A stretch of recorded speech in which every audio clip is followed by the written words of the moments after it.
అందరికీ నమస్కారం. Welcome to Varahi news. నేను మీ వరప్రసాద్. ఇటీవల 5 రాష్ట్రాల్లో ఎన్నికలు జరిగాయి. 5 రాష్ట్రాల్లో కూడా మనం చూస్తే దాదాపు 4 రాష్ట్రాల్లో బీజేపీ సొంతం చేసుకున్న పరిస్థితి. ఒక్క తెలంగాణలోనే కాంగ్రెస్ పార్టీ అధికారంలోకి వచ్చిన పరిస్థితి. దానికన్నా ముందు కర్ణాటకలో జరిగిన ఎన్నికల్లో కూడా బీజేపీ కాంగ్రెస్ మధ్య పోటీ జరిగిన చివరిగా కాంగ్రెసే మంచి విజయంతో అక్కడ ప్రభుత్వాన్ని ఏర్పాటు చేసిన పరిస్థితి. సో ఇక్కడ మనం చూస్తే ఈశాన్య రాష్ట్రాల్లోనేమో బీజేపీ హవా చాలా స్పష్టంగా కనిపిస్తూ ఉంది. మన దక్షిణాది రాష్ట్రాలకు వచ్చేసరికేమో కాంగ్రెస్ హవా కనిపిస్తూ ఉంది. అంటే 2024లో జరగబోయే పార్లమెంట్ ఎన్నికల్లో దక్షిణాది మొత్తం కాంగ్రెస్ వశం చేసుకుంటే ఈశాన్యం బీజేపీ వశం చేసుకునే అవకాశం ఉంది. అంటే దాదాపు 10 ఏళ్ల నుంచి వెనకబడిపోయిన కాంగ్రెస్ ఇప్పుడు పుంజుకుంటున్నట్టుగా అయితే చాలా స్పష్టంగా కనిపిస్తూ ఉంది. ఎందుకు అంటే దానికి ఉదాహరణ మనం చూసుకుంటే తెలంగాణ ఎన్నికలు కానీ, కర్ణాటక ఎన్నికలు కానీ, ఈవెన్ కేరళలో కూడా రేపు జరగబోయే ఎన్నికల్లో కాంగ్రెస్ అధికారంలోకి రాబోతుంది అనేది చాలా స్పష్టంగా కనిపిస్తూ ఉంది. మరి ఆంధ్ర పరిస్థితి ఏంటి? పూర్తిగా చచ్చిపోయిన కాంగ్రెస్ పార్టీ ఆంధ్రప్రదేశ్లో మళ్ళీ జీవం పోసుకుని అధికారం దిశగా అడుగులు వేస్తుందా అనేది ఇప్పుడు పెద్ద ప్రశ్నగా మారిపోయింది. అయితే ఇటీవల ఏదైతే తెలంగాణ ఎన్నికల్లో కాంగ్రెస్ గెలవడానికి ముఖ్య పాత్ర పోషించిన వాళ్ళు మాణిక్రావు ఠాక్రే ఎంత ఆయన అక్కడ కష్టపడ్డారో అందరికీ తెలిసిందే. సో ఆయన తీసుకొచ్చి ఆంధ్ర బాధ్యతలు అప్పచెప్పిన పరిస్థితి. ఎందుకంటే మరో 90 రోజుల్లో ఎన్నికలు జరగబోతా ఉన్నాయి కాబట్టి ఇక్కడ కూడా కాంగ్రెస్ ని పుంజుకునేలాగా మునుపటిలాగా ఏదో ఒక మాయ చేస్తారనే ఉద్దేశంతో ఆయన తీసుకొచ్చారు. అక్కడ వరకు బాగానే ఉంది. సో మనం గతం నుంచి కూడా ఇక్కడ మరొక అంశం పెద్ద ఎత్తున చర్చనీయాంశంగా మారింది. ఏంటయ్యా అంటే వైఎస్ రాజశేఖర రెడ్డి గారి కూతురు వైఎస్ షర్మిల తెలంగాణలో ఏదో చేసేద్దాము, అక్కడ రాజకీయాల్లో తన పాత్ర కూడా పోషించాలి అన్న ఉద్దేశంతో వైఎస్ఆర్ టీపీ అనే ఒక పార్టీ పెట్టి రాజకీయ రంగ ప్రవేశం చేశారు. అయినప్పటికీ కూడా అక్కడ ఆ పార్టీ పెట్టడం వల్ల ఆవిడికి ఎలాంటి ఉపయోగం లేకపోగా తనని నమ్ముకున్న వాళ్ళకి నష్టం జరిగింది అంటూ ఎవరైతే వైఎస్ షర్మిల వెంట నడిచారో వాళ్ళందరూ కూడా తిరుగుబావుట ఎగరవేసిన పరిస్థితి. ఎందుకు దానికి కారణం ఏంటి అంటే వైఎస్ఆర్టీపీని కాంగ్రెస్ లో విలీనం చేయాలని విశ్వ ప్రయత్నాలు చేశారు. అండ్ కాంగ్రెస్ అధిష్టానం కూడా అందుకు సానుకూలంగానే స్పందించినట్టుగా మనందరం కూడా గతంలో విన్నాం. కానీ ఏవో కొన్ని కారణాల వల్ల అక్కడ విలీనం జరగలేదు. అండ్ షర్మిల కూడా అక్కడ ఎన్నికలకు దూరంగా ఉన్న పరిస్థితి. మరి ఇప్పుడు షర్మిల టాపిక్ నేను ఎందుకు చెప్తా ఉన్నాను అంటే ఆంధ్రప్రదేశ్ కాంగ్రెస్ పార్టీ అధ్యక్ష బాధ్యతలు వైఎస్ షర్మిలకి ఇవ్వబోతున్నారు అనేది ఇప్పుడు పెద్ద ఎత్తున చర్చ నడుస్తూ ఉంది. ఎందుకు దానికి కారణం ఏంటి అంటే ఇప్పటికే ఆంధ్ర రాష్ట్రంలో వైఎస్ఆర్సీపీ జగన్మోహన్ రెడ్డి ప్రభుత్వం మీద తీవ్రమైన వ్యతిరేకత ఉంది. అండ్ ఇప్పుడు ఎన్నికలు దగ్గరికి వస్తున్నాయి కాబట్టి టికెట్లలో మార్పులు చేర్పులు జరుగుతూ ఉన్నాయి. సిట్టింగులకి మోస్ట్ ఆఫ్ ద ఎమ్మెల్యేలు ఎవరైతే ఉన్నారో దాదాపు 80 మంది వరకు కూడా సిట్టింగులకి సీట్లు ఇవ్వట్లేదు ఈసారి, లేదా ఇక్కడ వాళ్ళని తీసుకెళ్ళి ఇంకో చాటును వేయడం అలాంటి కార్యక్రమాలు చేపడతా ఉన్నాడు. దాంతో ఎవరైతే గత ఎమ్మెల్యేలుగా పోటీ చేసి మళ్ళీ ఎమ్మెల్యే టికెట్ ఆశిస్తున్న ఆశావాహులు ఎవరైతే ఉన్నారో వాళ్ళందరూ కూడా తిరుగుబావుట ఎగరవేసే పరిస్థితి ఈరోజు వైఎస్ఆర్సీపీలో చాలా స్పష్టంగా కనిపిస్తూ ఉంది.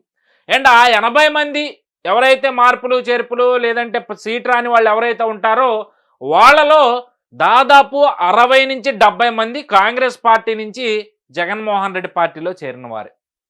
మరి తిరిగి వాళ్ళు సొంత గుటికి చేరుకునే అవకాశాలు ఎంతవరకు ఉన్నాయి? సో ఇదే ఇప్పుడు పెద్ద ఎత్తున చర్చ.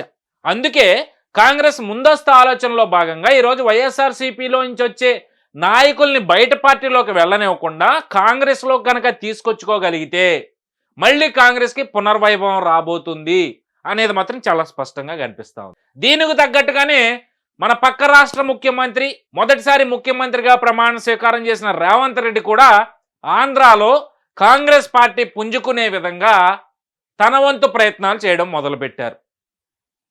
ఎవరైతే వైఎస్ఆర్సీపీలో ఇందాక నేను చెప్పినట్టు సీట్ రాని ఎమ్మెల్యేలు కానీ లేదంటే ఇప్పుడు అధికారం అనుభవిస్తున్న ఎమ్మెల్యేలు కానీ మళ్ళీ సీట్లు వచ్చే నాయకులు ఎవరైనా సరే తెలంగాణలో ఈరోజు 75 మంది వైఎస్ఆర్సీపీ కావచ్చు, లేదంటే తెలుగుదేశం కావచ్చు, జనసేన కావచ్చు, ఈవెన్ ఏ పార్టీ అయినా కానీ తెలంగాణలో హైదరాబాద్లో ప్రతి ఒక్కరికి ఆస్తులు ఉన్నాయి అనేది మాత్రం మనందరికీ తెలిసింది. మరి ఈరోజు ఆస్తులను అడ్డం పెట్టుకుని ఎవరైతే వైఎస్ఆర్సీపీలోంచి బయటికి రాబోతా ఉన్నారో వాళ్ళందరూ తిరిగి కనుక కాంగ్రెస్లోకి వస్తే ఇక్కడ వాళ్ళకి ఆస్తులు ఎలాంటి ఇబ్బందులు లేకుండా ఉంటాయి. అండ్ 2024లో కాంగ్రెస్ ఆంధ్రాలో అధికారంలోకి రాకపోయినా, ఈవెన్ కేంద్రంలో అధికారంలోకి రాకపోయినా 2029లో మాత్రం ఖచ్చితంగా కాంగ్రెసే కేంద్రంలో రాబోతా ఉంది. ఆ విధంగా కనుక మీరు తిరిగి కాంగ్రెస్లోకి చేరితే మీకు మంచి భవిష్యత్తు ఉంటుంది. అండ్ మీ ఆస్తులు కూడా మీరు కాపాడుకున్న వాళ్ళు అవుతారు అంటూ కూడా తెలంగాణ కాంగ్రెస్ ప్రభుత్వం రేవంత్ రెడ్డి ముఖ్యంగా పావులు కదుపుతున్నారు ఆ దిశగా అనేదైతే ఇప్పుడు రాజకీయ వర్గాల్లో బలమైన చర్చ నడుస్తూ ఉంది. సో ఏదేమైనప్పటికీ కూడా జగన్మోహన్ రెడ్డి తన గొయ్యి తానే తవ్వుకుని ఈరోజు తన చుట్టూ ఉన్న డోర్లన్నీ కూడా తనంతటికి తానే మూసేసుకుంటున్న పరిస్థితి కనిపిస్తూ ఉంది. దాంట్లో భాగంగా ఇప్పటికే తెలుగుదేశం పార్టీ అలాగే జనసేన పార్టీ పొత్తులో వెళ్ళి వాళ్ళ ముందస్తు చర్యల్లో వాళ్ళు నిమగ్నమై ఉన్నారు.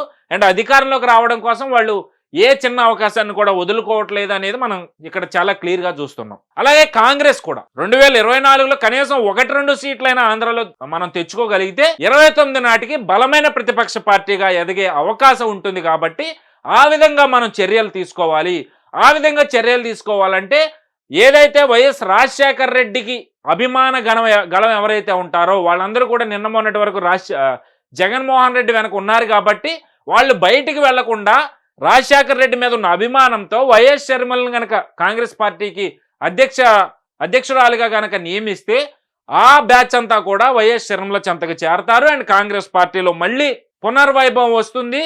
నాయకుల్లో కూడా ఒక గట్టి నాయకులు, బలమైన నాయకులు కాంగ్రెస్ పార్టీ తరఫున మళ్ళీ పోటీ చేసే అవకాశం ఉంటుందనే ఆలోచన విధానంతో అయితే ఈరోజు కేంద్ర కాంగ్రెస్ అధిష్టానం అయితే చాలా క్లియర్గా ఆలోచిస్తున్నట్టుగా తెలుస్తోంది. త్వరలోనే వైఎస్ షర్మిలని అధ్యక్షురాలుగా నియమించబోతున్నారు. అండ్ రేవంత్ రెడ్డి కూడా తనకు వీలైనంత వరకు కూడా పావులు కదుపుతూ ఆంధ్ర రాష్ట్రంలో వైఎస్ఆర్సీపీ ఓటుని ఏ విధంగా అయితే చీల్చొచ్చో ఆ విధంగా పావులు కదుపుతూ 24లో తన గురువైన చంద్రబాబు నాయుడిని ఏదేమైనా సరే అధికారంలోకి తీసుకురావడానికి రేవంత్ రెడ్డి కూడా కృషి చేస్తున్నారు అనేది ఇక్కడ కొన్ని వర్గాల నుంచి వినిపిస్తున్నమాట. ఏదేమైనప్పటికీ కూడా ఈరోజు కాంగ్రెస్ ఏదైతే మరి అధిష్టాన నిర్ణయాలు లేదంటే నిజంగా అవి ప్రజల్లో వస్తున్న వ్యాఖ్యలో తెలియదు. కానీ ఏదేమైనప్పటికీ కూడా రాష్ట్రంలో కాంగ్రెస్ కి పునర్వైభవం రావాలి అంటే ఇప్పుడు జరుగుతున్న ఈ చర్చ వాస్తవ రూపం దాల్చాలి.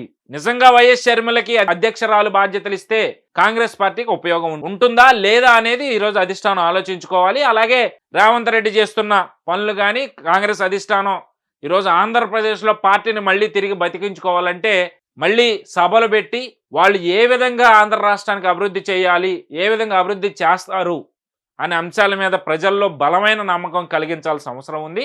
కాబట్టి ఈరోజు ఏ నిర్ణయం తీసుకున్నా ఈరోజు తెలుగుదేశం పార్టీతో పాటు వేరే ఏ ఇతర పార్టీ పోటీ పడబోతా ఉందనేది మాత్రం ఇక్కడ పెద్ద ప్రశ్నగా మనం చూసుకోవచ్చు. వైఎస్ఆర్సీపీ మరో 3-4 నెలల తర్వాత అసలు రాజకీయ పార్టీ ఉంటుందా, అసలు అధ్యక్షుడు బయట ఉంటాడా లేదా తిరిగి జైలుకి వెళ్తాడా అనే ఎన్నో ప్రశ్నలు లేవనెత్తున్న తరుణంలో ఈరోజు తెలుగుదేశానికి ప్రతిపక్షం అనేది ఏదో ఒకటి ఉండాలి. కాబట్టి తెలుగుదేశం ఎల్లకాలం అధికారంలో ఉంటుందని నేను చెప్పట్లేదు.